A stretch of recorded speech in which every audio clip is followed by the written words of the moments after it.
Hey,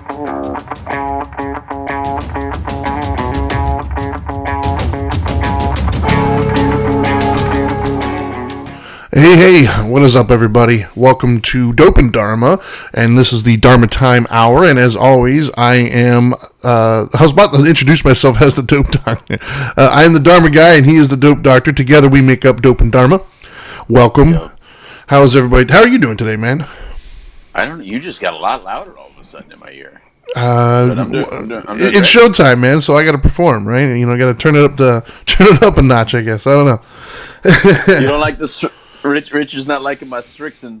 I don't even know what that is. What it is. I'm assuming it's a golf thing. Yeah. Well, there you go. I would be right. Hey, what's up, Richard? What's up, Lori? It was a free hat. Free hat, Richard. I love me some free hats. It's one of my favorite F words. Yeah. Well, I still have the Corbin Forrester number 7 hat that I wear a lot as well, and then Dixon Golf. Or no, not Dixon Golf. Oh my gosh, Dialed In Sports. Dialed In Golf, or whatever, from our friend Ian. Yeah. Anyways, so I got an interesting topic today, man. Well, first of all, do we want to talk about the golf tournament and stuff now, since we're on the golf subject? Because you posted 11th. Something. Yeah, you posted something yesterday, right? April 11th, man. It's coming up. So if you want to golf, Richard, if you want to come down, golf with us April 11th, feel free to do so. Anybody want to sponsor, want to be a whole sponsor, you want to come play, you want to volunteer, hit me up. You know how to hit me up. If you don't, just write some messages on here. And, you can find us everywhere, it seems like. So yeah, we're all over the place at this point. So definitely would like to have some good volunteers and definitely want some good players. I don't know, it should be exciting, man. Yeah. All the same friends, celebrities will be there. So if you want to come because you want to rub elbows with Darryl Strawberry, then he knows that people do that, so that's fine. Curtis Laskanik, what do you call it? Man, I'm losing it right now. And then we have the wakeboarder's going to be there. I don't remember his name. Well, not a wakeboarder, he's a surfer. Is he a surfer? I don't know. I'm I'm obviously not in that world, so it's hard for me to distinguish between the two, apparently. I'll stay in my lane. About that, man. I speaking of wakeboarding, I'm going to go right to snowboarding. We had a good send-off. My man didn't make it, but he did all right, man. Five Olympics, though. Can you imagine being in 5 Olympics? Oh, you talking about Shaun White? Yeah, 5 Olympics. Yeah, that's crazy. Yeah, of course I didn't watch any of them. I don't really get fired up about the Winter Olympics. I don't know why. I don't. There's certain sports. First of all, I don't know why I watched the curling thing or whatever the hell that you is. Watched wait. You watched the curling? I can't help it. It's that's because they look like us. Mindless. They look like regular dudes who just got off the couch and was like, "All right, let's go do this." No, I saw you on the Super Bowl. I saw you on the podium getting your trophy. So they don't all look like us. They look like me. They don't look like you. I saw you at the Super Bowl. God. But that was, man. I love the half pipe though. I love that. Sure. It's like an X Games thing, but an Olympics. So I mean, yeah, I can see that. And I love any fast skiing down there. I mean, I love skiing, so right. See that. I can't ski anymore, but I love watching it. But that's it, pretty much. I mean, that walking on skis, cross country skis. I don't even want to watch you run cross country, much less ski cross country. Yeah, I wasn't even aware that existed in there. But I mean, that's the time you got to be a nationalist, So I believe in it, like USA, right. USA. Sure. I just like it. Sure. Even though we're in China. All right. Well, so what are we talking about? If anybody wants to join us for the golf tournament or participate, they can go to Now Golf Tournament. Jesus, I can't speak today either. NowGolfTournament.org. So once again, go to NowGolfTournament.org and you can read all about it. You can see where it's at. You can join up. You can sponsor all those fun things. So, So today's topic, right? I think it's interesting because when I said what the topic was a couple days ago, I was actually on the phone with my mother and it came to me. She reached out to me later on the next day and had a different interpretation of what I was intending. So it's going to be interesting to see what your immediate interpretation is. Matter of fact, so the topic itself, I'm calling it justifications, right? Justifications. So when I say that, what immediately comes to your head? What do you think the direction we're going to go in? Like, what's your immediate response just by hearing the title? I start thinking about excuses. I start thinking about how we validate our behavior, how we make excuses for our behavior, not take responsibility. That's what I might first think. Okay, so that's kind of that's pretty much the track that I was going to go down. Okay. And so a quick story like what made me think of it, right? Because throughout the week, obviously, I think I'm looking for inspiration, things to talk about, things that I think that are, on everybody's mind, things that I think can help people. And I see it a lot with my kids. I see it in the media. I see it with friends. I see it everywhere. But the specific moment that it kind of like hit me, it was a couple days ago. I was driving my daughter to school. We got in the truck and we're pulling out. And as we're going, I have a rule, and I've always had this rule in my truck for the kids, and for myself as well, but mainly for the kids. If the truck's moving forward, seatbelts. Like, I'm not even pulling forward unless you have seatbelts on. It's been a rule since they were children, and, they always remember it. So we were pulling out, and my daughter thought that was the opportune time to put her sweatshirt on. And so as she was putting her sweatshirt on, I had to hit the brakes. And when I hit the brakes, she flew forward a little bit. And, she didn't get hurt or anything, but it scared the hell out of her, right? It startled her. She's, oh, my gosh. And she looked at me with this startled look on her face. And my only response to her when I looked over, I was like, that wouldn't have happened if you had your seatbelt on. Like that, And this is where the show topic idea came from. She looked back at me, and her only response was, well, I was trying to put my sweatshirt on. I was like, that has nothing to do with the fact that if you had your seatbelt on, that wouldn't have happened, right? And so that was the situation that made me think of it, and that is, for whatever reason, lately what I've been seeing a lot, and it's not just children, mind you, it's adults as well. We seem to have this idea that the story matters more than the outcome, right?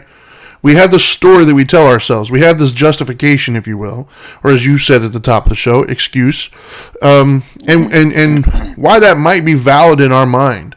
It seems that like it gets lost somewhere that doesn't negate the consequences. No matter what your story is, it doesn't negate any real world consequences that are potentially going to come from it, right? And so, like, for instance, in the seatbelt situation. Okay, in her mind, she wanted to put the jacket on. I get it. But physics, it didn't care what her reasons were. The car came to a stop. She went forward. It's not like the law of gravity and physics said, "Oh, wait a minute, we can't function today." She's putting her jacket. No, it's still going to happen. And had she have hit her face and really got messed up or whatever, the fact that she was putting her jacket on wouldn't have removed all of that. It still would have happened, right? And so that's why I say what you should have done is put it on before you walked out the door, or put it on before the truck was moving. Like, the second that happened, it should have been an indication to you, hey, now's the time I need to make sure I'm fastened in correctly, right? And so for me, I think I see a lot of that, right? Right. And there seems to be this thought process, because I get it in my home a lot, and I'm pretty sure you do as well.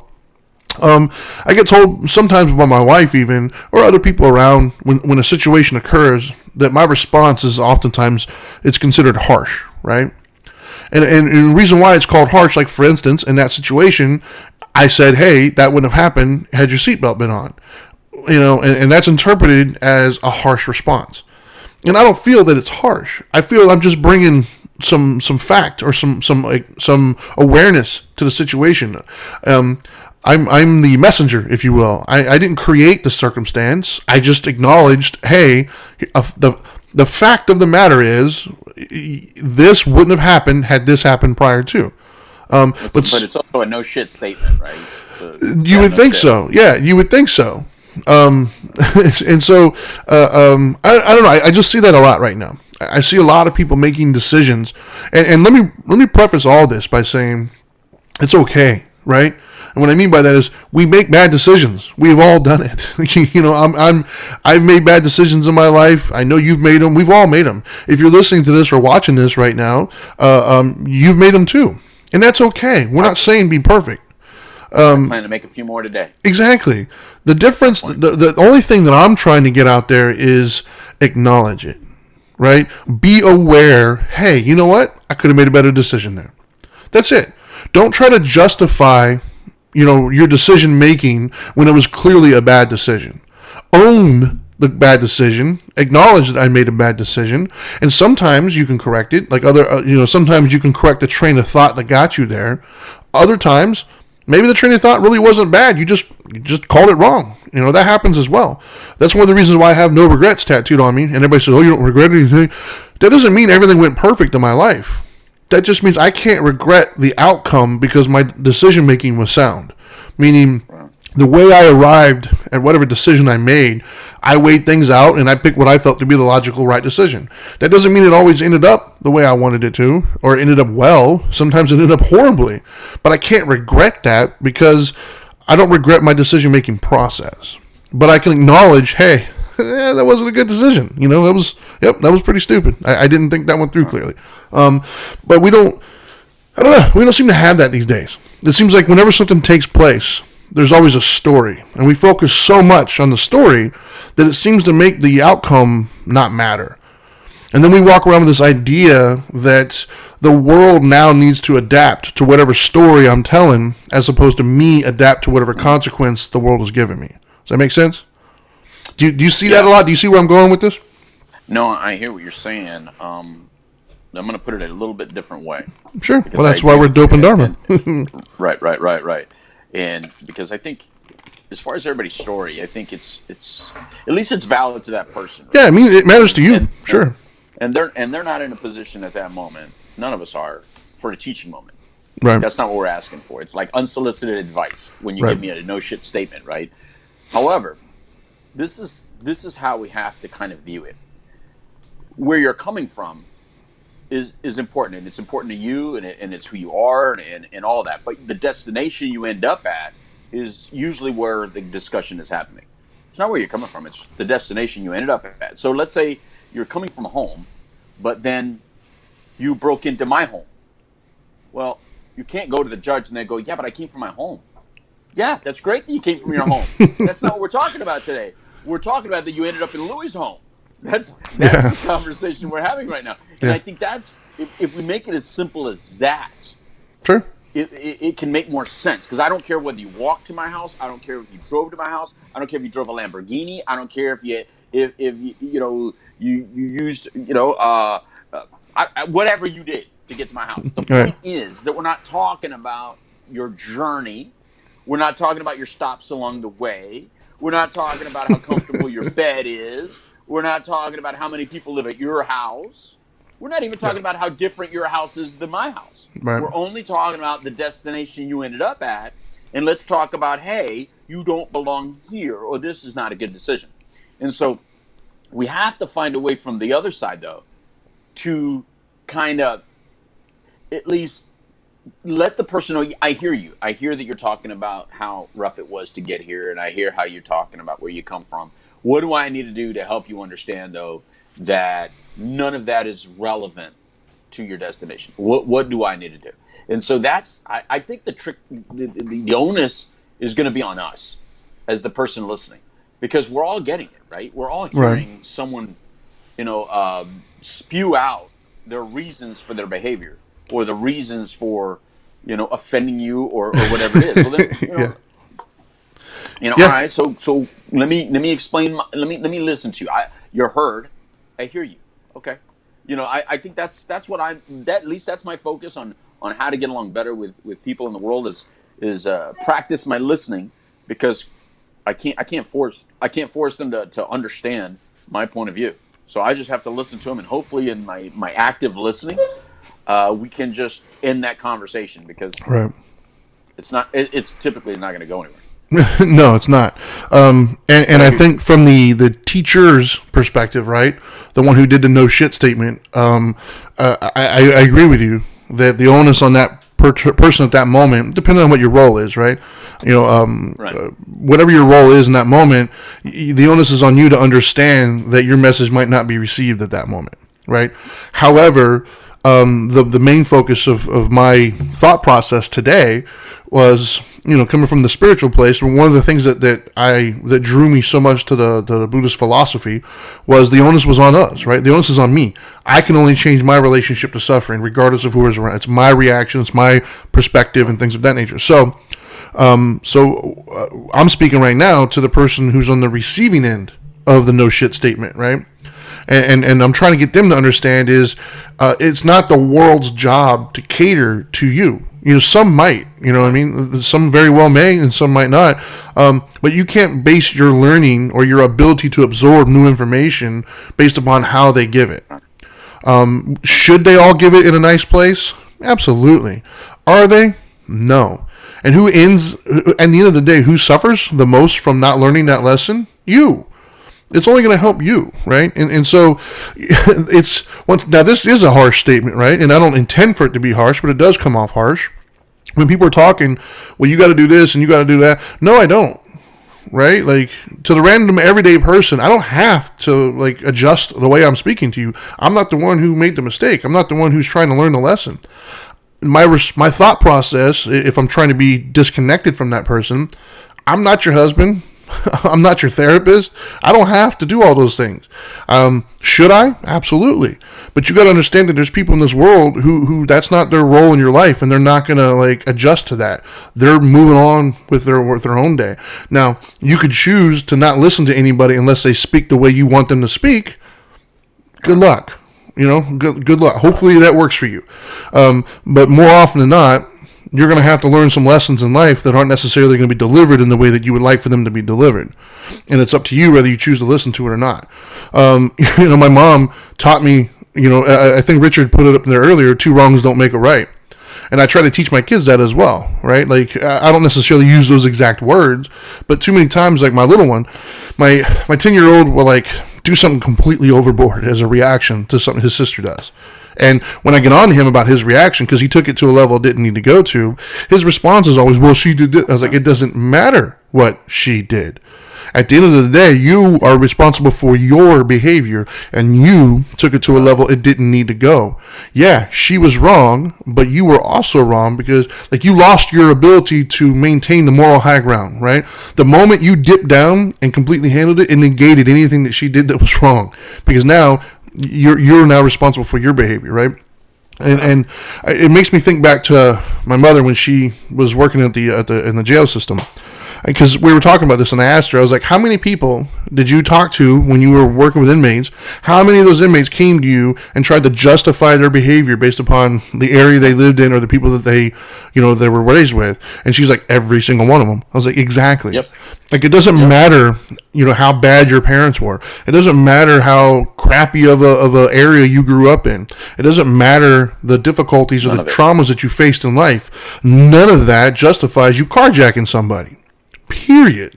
Yeah, you had a rough life, man. I'm sorry. Yeah, maybe your parents were crappy. Like, I'm so sorry. But you're going to have to learn how to adjust to that. You're going to have to learn how to overcome that. And you can't do it at other people's expense. Because if you do, there's going to be consequences. And the judges and the lawyers and the legal system, or life, however you want to define it, doesn't care. And I think we have to wrap our heads around that, right? It sounds harsh, but I don't personally see it as harsh. I just see it as cause and effect.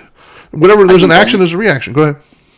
No, I think that, Trinity, I think the only reason it sounds harsh is because for some reason my fellow counselors and therapists in the world have turned everything around to a victim type way. We have swung so far the other direction. The pendulum has swung really far because what you're saying is valid and it's true.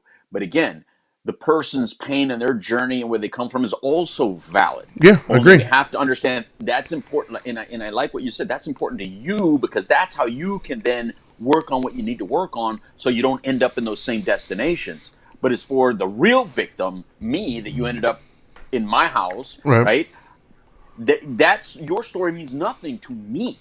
Yeah. Or your story means something to you so that you can prevent yourself from constantly getting in those situations.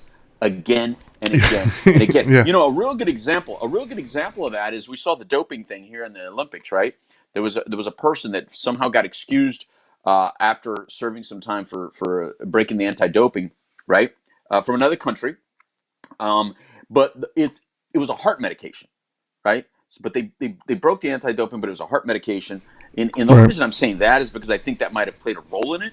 And then, of course, we had another athlete, a United States athlete, then make comment. We've talked about this athlete. They got in trouble because she had tested positive for marijuana, and then she had said because her family member had died, blah blah blah. Right. And so, but she made it a race issue instead of a substance issue. Right. Look, I don't know what the issue is, but regardless whether that person gets excused and you don't get excused, if I broke the rule, that's whatever happens to me happens to me. Exactly. That's irrelevant, right? Not everyone that breaks the rule that I break is going to get the same consequence I get. We know that, right? This is real world, right? Exactly. There's people that get away with stuff much worse than you, and by the way, I got away with a lot of stuff that a lot of you didn't get away with. I get that. But you can't get mad at my privilege, because then I'm going to look at your privilege. And everyone, Trinity, everyone has privilege and everyone has detriment. Everyone. Well, the other thing that I hear a lot is it's not fair. Well, that's what I'm saying. We all have an unfairness that happens in our direction and a fairness that happens towards the other direction, right? We all suffer that. We only seem to focus on when it doesn't work in our favor. And I get that, because we're selfish animals. So we look at everything from the world lens of us. But just understand, it's because you're selfish. I'm selfish. I try not to be. I work hard not to be. But naturally, as animals, we're self-preserving animals. It's survival of us first. If you behave differently than that, that's outside the rule. That's not the norm, right? Because if you're drowning, trust me, you're going to want to instinctually save yourself first. And if you don't think I'm correct on this, watch every video where there's a gunshot and everybody's running wild, trampling people. Yep. Right? Yep. And maybe one person is stopping to help somebody that fell down, but the rest are running rampant. What does that tell you? We're selfish first, naturally, and it's okay. I'm not trying to beat you up. I'm not beating myself up about it. I'm just simply saying that naturally, as animals, we're selfish first. So when we do wrong, or someone is bothered by our behavior or something we did, our instinct is to tell the story. Let me tell you where I came from. Let me tell you why I did it. Let me give you some reasoning behind it. I get it. But I didn't like it. And so let's talk about the end result. Yep. Right? Yeah. And so I think the maturity on us that we're talking about today is simply when you catch yourself telling a story and the other person is not getting it, we don't need to ramp up the energy. We don't need to ramp up the temperature and bulldoze our story into the person to get them to be okay with our end result behavior. We need to just, wait a minute, take onus, responsibility. It's on me. All right. I did it. Because you know where you see it a lot, Trinity, is in traffic situations, right? It's like, why were you late? Oh, man, traffic.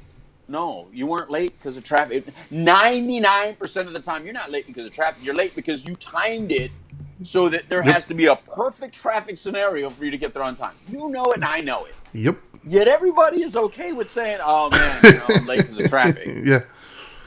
Yeah, as if I had no power. And that to me is when I hear the whole fair comment. That wasn't fair. Well, it actually was, right? Because you, along with every other person in the world, started out with the ability to not do whatever that behavior was, right? Now, they might have, like you said, they might have been punished differently, but you both had equal ability to say, I'm going to or I'm not going to do this. You both chose to do that. Now, the outcome is what the outcome was. I don't know. Maybe they got punished differently. Who knows? But you had the same ability to say no. You chose to say yes and do whatever that behavior was. And now you got the consequence. And to me, that's where the onus is on us, man. That's where the accountability. And I think that, once again, as I pointed out earlier and you just said again, it's not about being perfect and not making mistakes or bad decisions. It's about owning the ones that you make, right? Yeah, dude, I've made some really bad decisions in my life. It's happened, and I've suffered some consequences from. Go ahead. And I want to highlight what you just said. It was a decision. It was a bad one. It wasn't a mistake. It wasn't a mistake. No. It was a decision. Yeah. You had trust me, even if it happened in a split hair of a second, your entire committee in your brain utilized all your bit of knowledge that you've ever obtained and all the Yep. experience you've ever obtained to make that decision, and it still sucked. So own Yeah. it. Your best thinking It's got you only a here. mistake because it's only a mistake because you got caught. It's only a mistake because in the end, someone held you accountable for that decision. Yeah. But if you would have got away with it, you would have never even noticed it. Exactly. Well, It could be called a mistake. it's only a mistake when the situation, the outcome isn't what we hoped it would be. Exactly. Then all of a sudden, magically, Fair? can I define fair? Yeah. No, I don't. I think fair is something that's the ability applied to everybody, right? Because I mean, first of all, fairness is defined differently for different people, right? Some people's version of fair might not be my version of fair. My idea of fair is are we all able to utilize our abilities the best way we can? Right? Do we all have the same, like I said, like carjacking, for instance, right? I brought it up earlier, but this is to illustrate my point. Is it fair that maybe two different people commit the crime and get two different outcomes? We can argue that. But you won't give a damn if you get away with it. Exactly. You're not marching anywhere. Exactly. If you get away with it. Trust me. I'm a guy. Look, I was facing 20 years of prison, and I got away with it. I am not ever going to say, "Oh man, you know what? To be fair, put me in prison. I belong in prison." Hell no. Yeah. Thank you. I appreciate whatever Exactly. privilege existed No, to get me off, and I'm good with Yeah, it. I am super thankful for all the things that I did not get caught for in my life, and I'm not about to go turn myself in on any of them. Right. But to me, the fairness was I had the same decision ahead of time to not do those things. I wasn't forced into any of them. Nobody put a gun to my head and told me do this or that. And Richard said, then as a society, we need to stop blurring the lines between right and wrong. I don't know if we've blurred. I think we all agree on right and wrong. That's why we have laws. I think we disagree on the application of those. I think we apply them nowadays with too much, what we would call empathy, right? I think that hurts us. I do. I think that we've gotten to a situation now where we do have this idea that as long as I have a sad story, as long as I have enough reasoning for it, then that negates my consequences. And the problem is, and sometimes in interpersonal relationships, that might work. That person might give you more leeway because you had a sad story to tell. But life never works that way. Life is going to do what life is going to do. Like I said, gravity is going to work regardless of how you feel about it. That friend of yours might look the other way a bunch of times if you have a sad story, but even then they'll eventually get tired of it. But life itself, like the karmic fruit, if you will, of life, it never cares. It's going to do what it's going to do. Sometimes it works in your favor, sometimes it doesn't, but it always works, right? Right. But we can't ignore the fact that that some people are paying for the sins of their fathers right now, though, man. Sure, I mean, sure. Listen, look, we know that right and wrong may be easily defined by some, but it has been historically always misused by whatever person's in power. I don't care what country you're in. I don't care what situation you're in. I don't care what household you're in.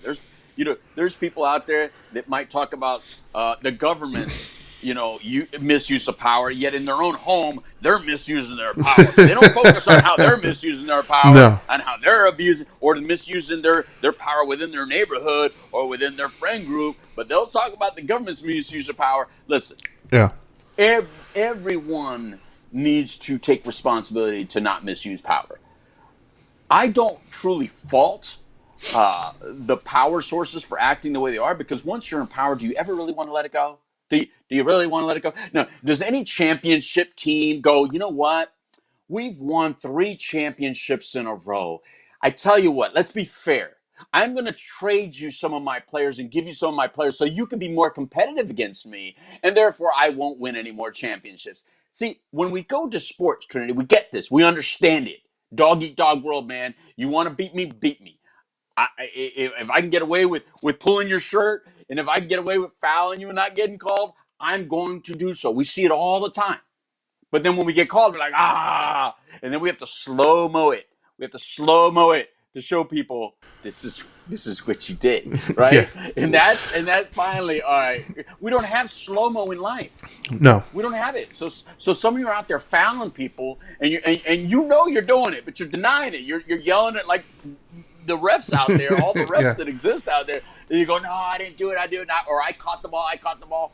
Well, I wish I had slow mo for everybody. Just show it to them. Look, you did not Yeah, actually you look. clearly didn't. But I think our real problem is, Trinity, is that we're all getting caught up in motives, right? We're all getting caught up in the Yep. motives. And in all my years of counseling, because I've counseled, I had a lot of contracts for the legal system. So I'd counsel a lot of people that were in the legal system, all the way down from the juvenile justice program all the way to the federal system where people come out of federal penitentiaries. And so the whole issue is, listen, when you're in front of a judge, they don't care about anything other than the end result, right? So they don't care, where it might matter is the sentencing. Yeah, Like, did you or really if you have mean a to kill jury. him, or did you really mean to kill him, or what I mean? So what I'm saying is but if you killed someone, you killed somebody, and so you have to first come from that perspective, and then build it out from there. But they're still going to be viewing you as the murderer that you are, because you are. But Yeah. now, if it's justifiable, well, then that's the case that your attorney is going to have to build. They're going to look for all that stuff. But I think that all of us now, we're now all focused on the motives rather than the end result. But Yeah. at the end of the day, I really don't care what your motive is. If you killed my parent, Yeah, I don't exactly. care what your motive is. I really don't. I got to be honest. I don't care who you are. I don't care what you are. If my child or anyone in my family ends up dead as a result of you and your behavior at any way, shape, or form, that's the way I'm going to. I don't care. Well, of That's course. that's what I'm focused on And right that's now. what I was saying. At like the top of the show is I think that we've got this aura around, the society, if you will, at the moment, that somehow your story negates the consequences. And whatever those consequences are, be it jail time, be it people's anger towards you, be it guilty, or whatever it is. But that's the problem: is it doesn't negate the consequences. No matter how much we want it to, truth is still truth, man. It's still there, reality. Right. And I think that we got to stop promoting that. We have to have a certain amount of self, responsibility, self accountability.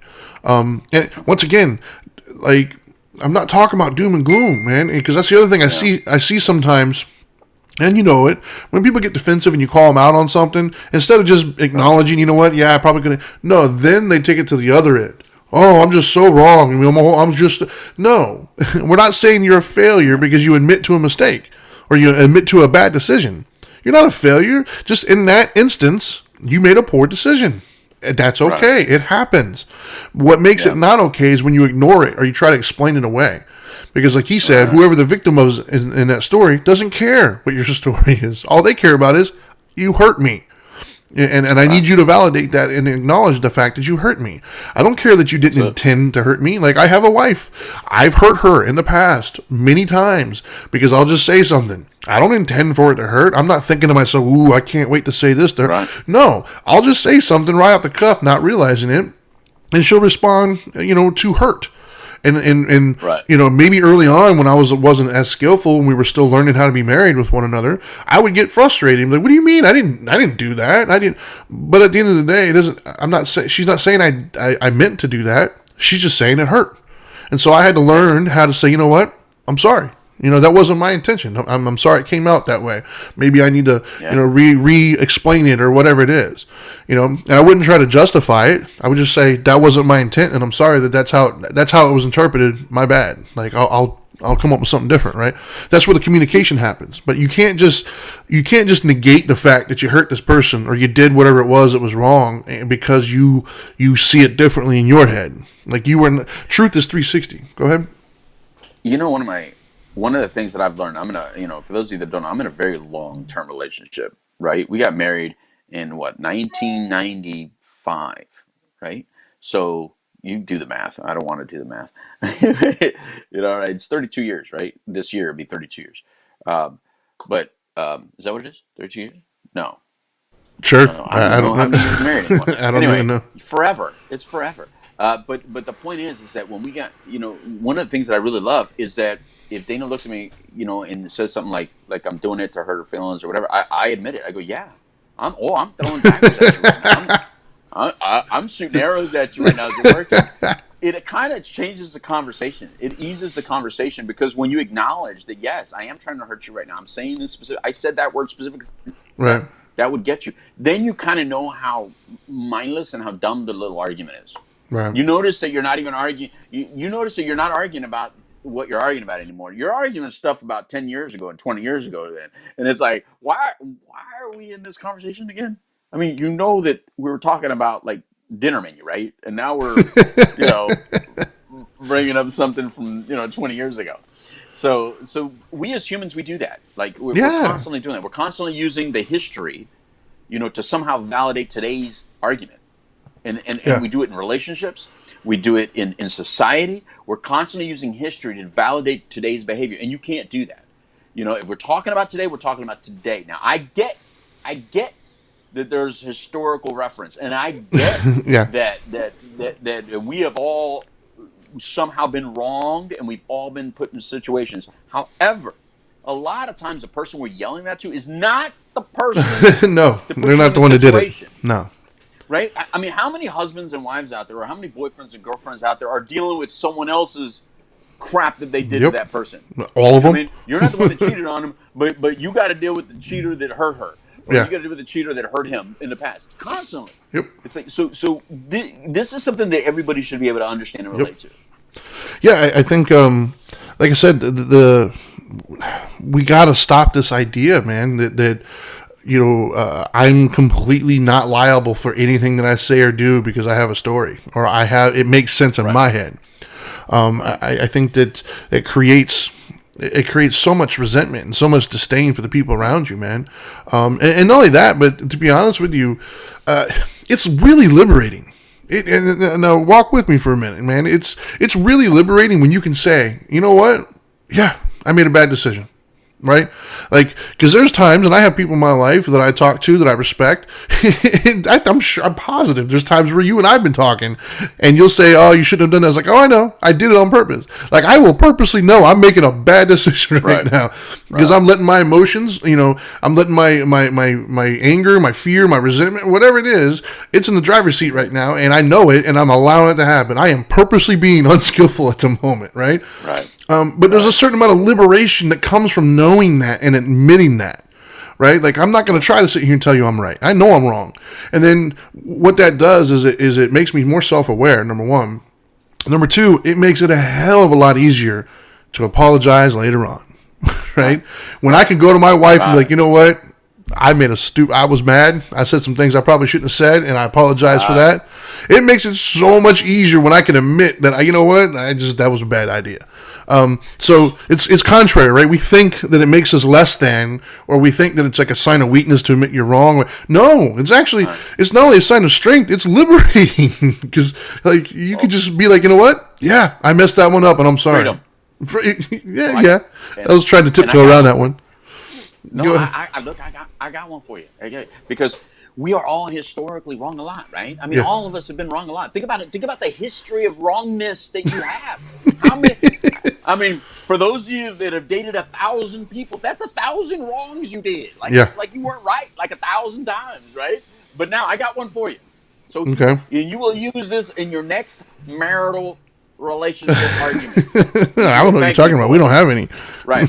No. You'll use it. So when your loved one is looking at you like you're wrong, and you're like, that I have a better history of being right, at least most recently. And like, what are you talking about? Because I picked you. See, you picked me. So I am more right than you because I picked you. So if I'm so bad, you're the one that is historically wrong. Look what you did to yourself. Whereas my picker is right because I picked you. Exactly. So, I like that one actually. I might steal that one actually. Oh, I'm telling you, it's a good one to steal. You can have it. But it is liberating, though, right? Because it also reinforces the idea that we both talk about, and that is that you're in control. You are, right? You are in control of you. As much as we like to pretend that we're not, or we like to shove it off on other people and other events, that's all just BS. At the end of the day, we are in control of how we choose to respond to something, right? And that is still, to this day, my favorite thing that I learned when I walked my spiritual journey. The third truth was you don't have to suffer. Like, you don't have to respond to these things. We all have seen that. We all have seen people respond to a situation in their life that we're like in awe of, right? We've seen people respond to something. We're like, whoa, like, I don't know if I could. Yeah, you could, right? You don't have to fall into this normal pattern that you've been told is the right way. You can choose a different way. And sometimes that choice is, you know what, I'm going to handle things better, right? And it doesn't make me a punk. It doesn't make me weak. It makes me, in charge of myself. I'm not giving that power to anybody else, right? But Right. the first thing you have to do is admit, like we said earlier, you chose that. It didn't happen to Right. you. It didn't happen, because of them. No, you chose it. Because there's many people who go. What was that story that I don't think it's not an exact story. It's just a fable, I guess, where somebody goes up to two twins and asks this person, why they used drugs and alcohol, and they said, well, because my parents were. And then you go to the other twin and say, why didn't you use drugs and alcohol? Well, because my parents were. So the exact same situation they were both in, they chose to handle it differently, right? And so that's what I try to have my kids, for instance, whenever they do something from an early age. Whenever they do something, like my son, for whatever reason, has this idea that he's an equal to the teachers. Because the teacher will say something or whatever it is, and he'll get upset that she said something, and I keep trying to drill in his head. It's like, it doesn't matter. She's the authority figure in that room. So she can tell you what to do, and she can even be wrong. She can be yelled. She can do all those things. She has the authority. You, at 10, do not have the place to stand up and do that. That's where I come in, right? If it's unjust, you tell me, and we'll get to the bottom of it. But you can't sit there and acting like she's an equal to you and flipping out and doing all sorts of things, because at the end of the day, you're always going to be wrong because you have the student code of conduct. Now, granted, if something crazy happens, but we're not talking about that. We're talking about the basic things in life. And and I think that that's what we got to help people understand, because if we don't talk to our kids about it, then they grow up to be adults who don't do it either. And we all know those. Go into any freaking jail right now. They're all just sitting in there, and they're all going to justify you why they shouldn't be in there, even though they'll even admit to what they did was wrong. That's the craziest part, is I've seen people admit what they did was wrong, but still don't think that there should be some sort of a consequence, even though they will knowingly admit that what they did wrong. And the reason why is because they're thinking of the story. They're thinking of the story, and it magically justifies whatever behavior that they did that they shouldn't have a consequence, which then makes them continue to repeat that behavior in all aspects of life. Because don't get it twisted. If you do that in one area, you're probably doing it in many areas of your life. Right. And that's where the idea is you're creating your own. Have you ever heard that phrase, you can't get out of your own way? That's what that is. You're creating so much more drama and so much more BS in your life by not just getting with the program and accepting the fact you're going to be wrong sometimes, bro. Right. It's okay. Be wrong. Own it. Stop expecting the world to adhere to you, because that's not how it works. And we're not going to go ahead. No. I was just going to say, and there's not just one answer. And there's not just one solution. And you've seen me stump people before, Trent. So I'm going to remind you where you see me stump people with this solution thing.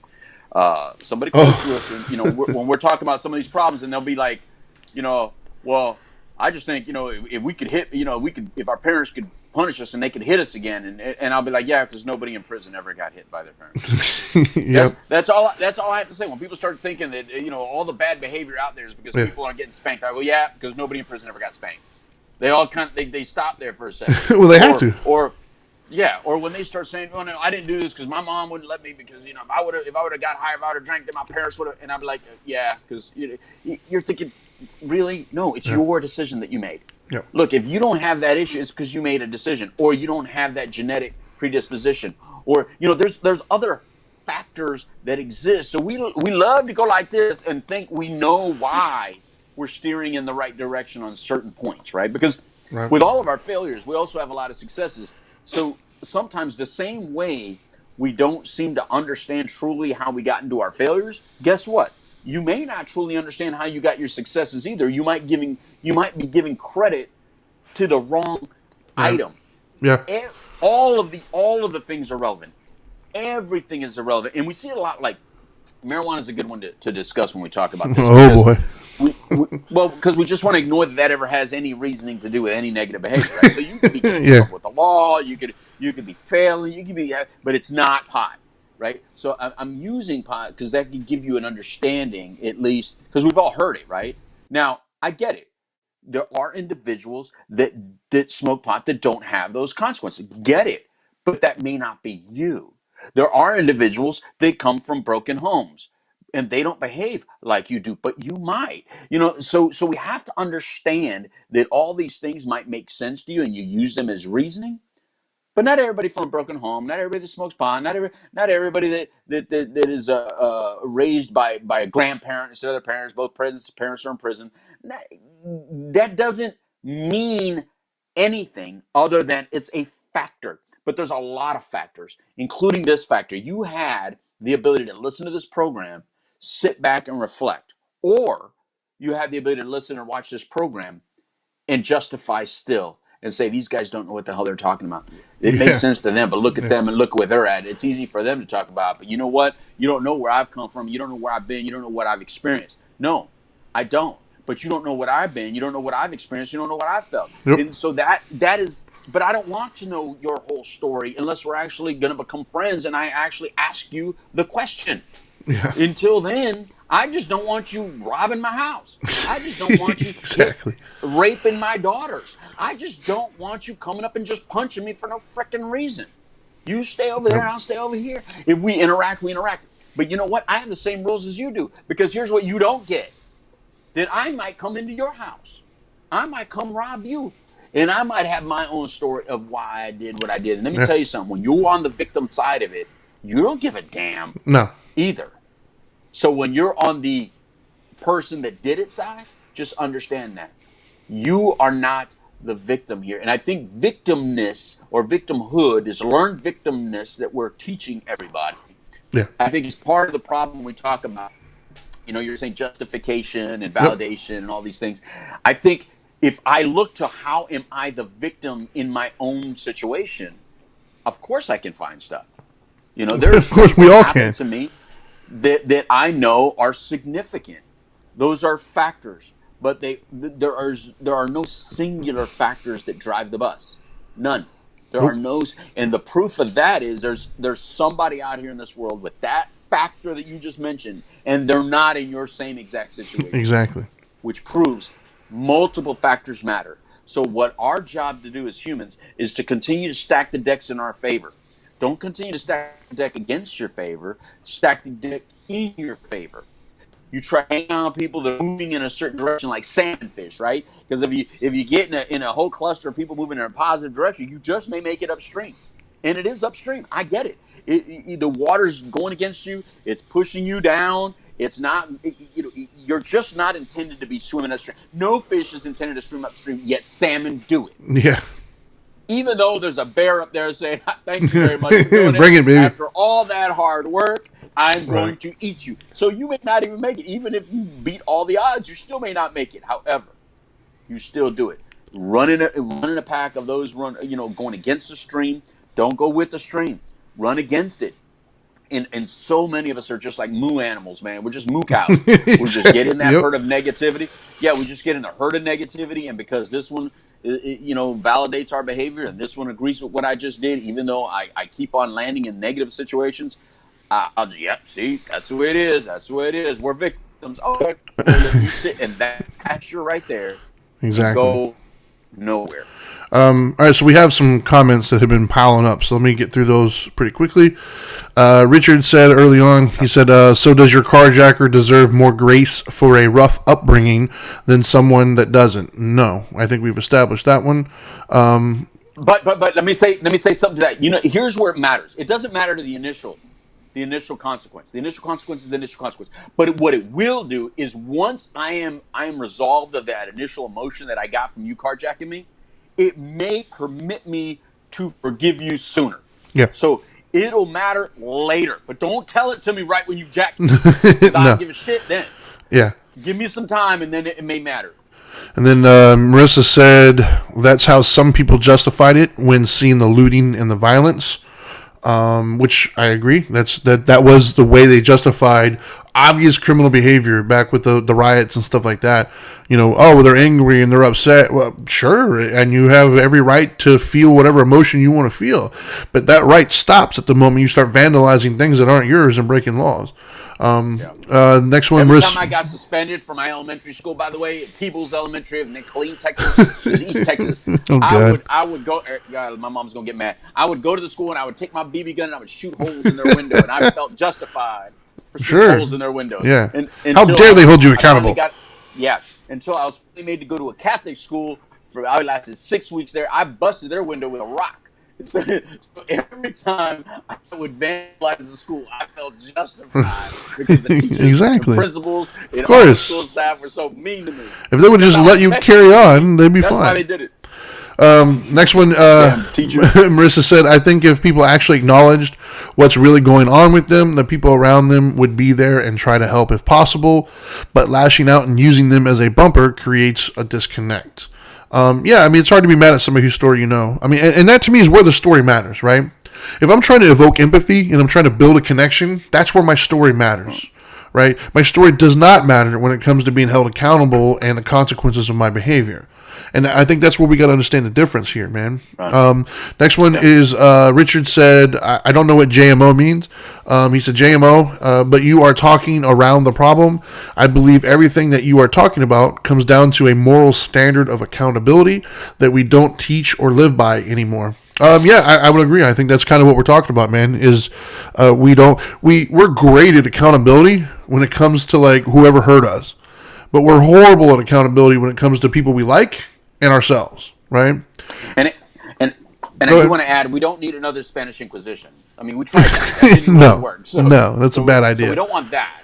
We just need to accept people for whatever morality they choose to live in their life, in their world. Because everybody comes to morality differently, right? Some use certain books, some use certain literature, some use religion. It's whatever it is. But when you start crossing boundaries to hurt somebody else, you break those primary rules. You know, Right. look, I'm no longer a practicing Catholic. Yet you look at those 10 Commandments; they just make sense. You know what I mean? Yeah, sure. Philosophically, even, you know what I mean? Sure. Thou shalt not kill. Okay.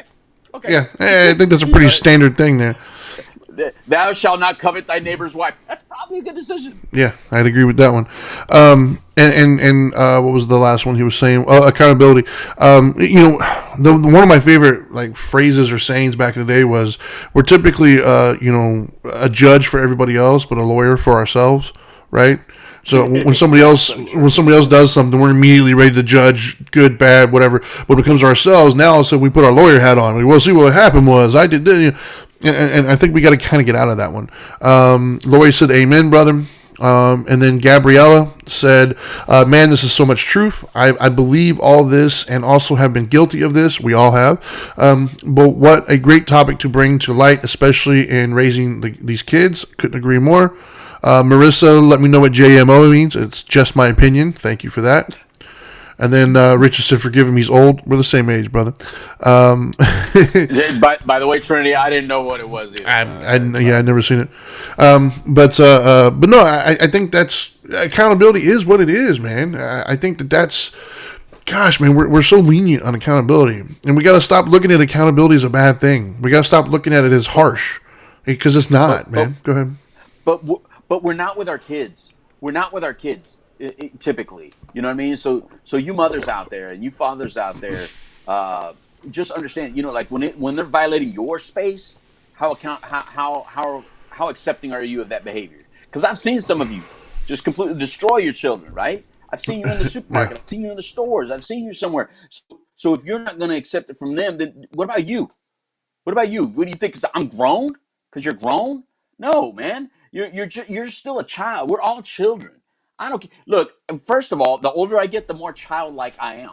Now I'm an older man. You wet yourself now? They make diapers for that, almost, bro. Depends. I almost did. I have almost did. But no, I'm a child though now. In other words, like I'm 52 years old. I'm no, like, you know what I mean? So it's like we do revert back to childhood, where it's like I don't really care anymore. You know, so there was a peaking moment around 30s and 40s. Those were some peaking times where you felt the most adult, but then you turn into a child again. And so that is just the way it is. You know, you actually touched on something really important right there, actually, because it's something I don't think a lot of people think about. You know, our kids watch way more than they listen, right? Meaning, you could tell your kids all you want, but what they're really paying attention to is what you're doing, right? And so I think one of the most important ones, if you're trying to correct this in your own life, And then you're also trying to raise your children with that. The biggest thing you could do is have that same kind of accountability with your kids. And I think most people heard that and they immediately thought about raising kids. No. What I'm talking about is I've apologized to my kids before. Right? That's a big deal. A lot of parents hear that and like, what? No. They're not exempt. Sometimes I can be an asshole, man. Sometimes I can be short-sighted. Sometimes I can be emotional. Sometimes I can be, dismissive or whatever it might be. And that's where the accountability comes into play, is I practice what I preach. So if one of my kids, because I've had situations where one of my kids will say or do something, and then I'll like bring the hammer down on them, or I'll do whatever the consequence was. It's probably a little bit more than it needed to be. I will 99% of the time. I won't say always, because I'm sure I'm not perfect, but I will make an effort to go seek them out, sit down with them and say, you know what, I'm sorry. Amen. I handled that one wrong earlier and you didn't deserve that. And this is why I did that. It hurt my feelings and I respond. I will be vulnerable with my children, which helps our connection, but it also teaches them, hey, you know what? It's okay to apologize when you hurt somebody. Like, that is a big deal, man. I know a lot of parents out there who think apologizing to your kids is beneath you, and it's not. Go ahead. Right. And a big thing, and I know you do it as well, is we allow our... Uh-oh. You just lost your audio. You just lost all audio. Everything. You can leave and come back from your thing. I'll have it up. No, go ahead. You can leave and come back. You can rejoin us. We were just having this discussion earlier about how we were not fond of some of the technical limitations of what we're working with here. So he'll come back in a second, finish his thought, and then we'll probably do the wrap ups and stuff. But oh, here he is. There we go. All right, I think we can hear you now. Oh no, hold on. There we go. Now we can hear you. Oh. All right. Wow, it's really lagging now. I told you that the phone was going to ring, right? Go ahead. Can you hear me? Yeah, I can hear you. Can you hear me? Is that we allow our kids to be wrong sometimes, and then I'll have to go after this because I got 3%. We allow our kids to be wrong. No, but instead of hanging back, says, "All right, I'm going to let you be wrong," and say it, and throwing it in their face and say, "Yeah," and then when it's bad, I'm not going to be here to rescue you. No. I will always be here to help you. About rescue you, but I'll be here to support you. So I'm going to allow you to be wrong, but I'm not going to tell you that, and I will be here to support you, and I will tell you that.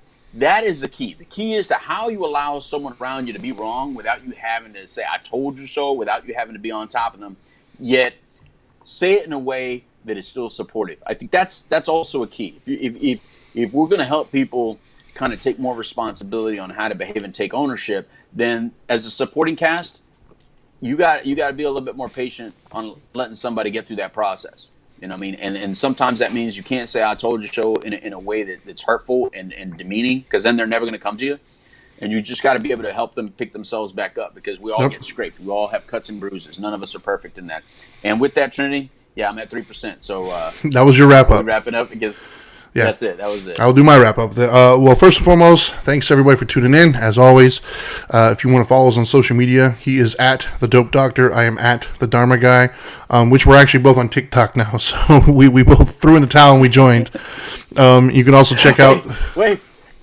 Uh oh. Did you unmute me for a second? Yeah, you're unmuted. Trinity, you got to go see that TikTok I placed of my future son-in-law. In 1 week, my daughter's getting married. My daughter, I'll check it out. Married. You got to see that, because I've seen that video for the last 6 years or 4 or 5 years. I don't know, however many years. I laugh hysterically every time I watch. That's awesome. Yeah, I'll check it out as soon as we get out of here. Yeah. But yeah, and if you're listening to this and you want to watch some of the videos after the fact, you can go to youtube.com/dharmatime. And you can check us out on podcasts, things of that nature. And we do appreciate the views, the shares, the likes, all that stuff. It does help. And if you want to watch the shows live, Dharma Time is live on Tuesdays, usually at 1 o'clock. And that's facebook.com/WPSN99. Or you can just look up Dope and Dharma. And let me mute him. You can look up Dope and Dharma, and you'll find us. However, it makes you jump through hoops for whatever reason. I think it's because his name is Dope, but regardless. He's the culprit. So anyways, so to talk about, my wrap-ups on here, yeah, I think I'm only going to do two sides of it, right? On one side, if you're the giver of the accountability, it would behoove you to do it with a softer approach. think in your mind that I genuinely care about this human being. I want to be kind to them. I want to love them, and I want to show them compassion. The reason why I'm trying to point out their behavior is out of love, not out of spite, not out of malice. And so if you approach that with a loving mindset, then your message is more likely to land on ears that are going to hear them as opposed to on ears that are going to get defensive.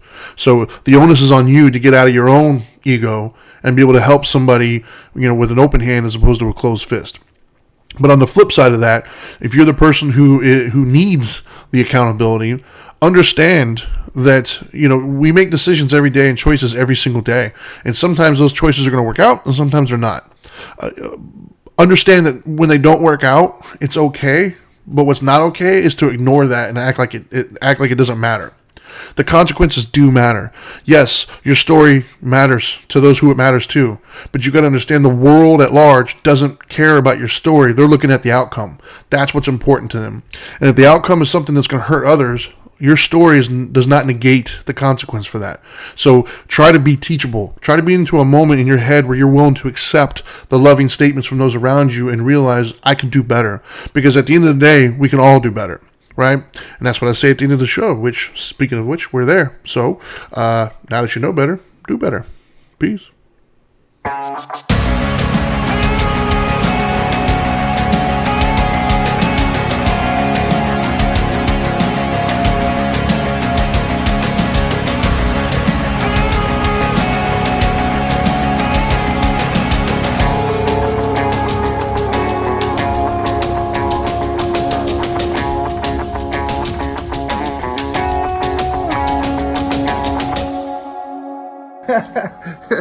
Are you still here? What are you doing? I told you, go do better.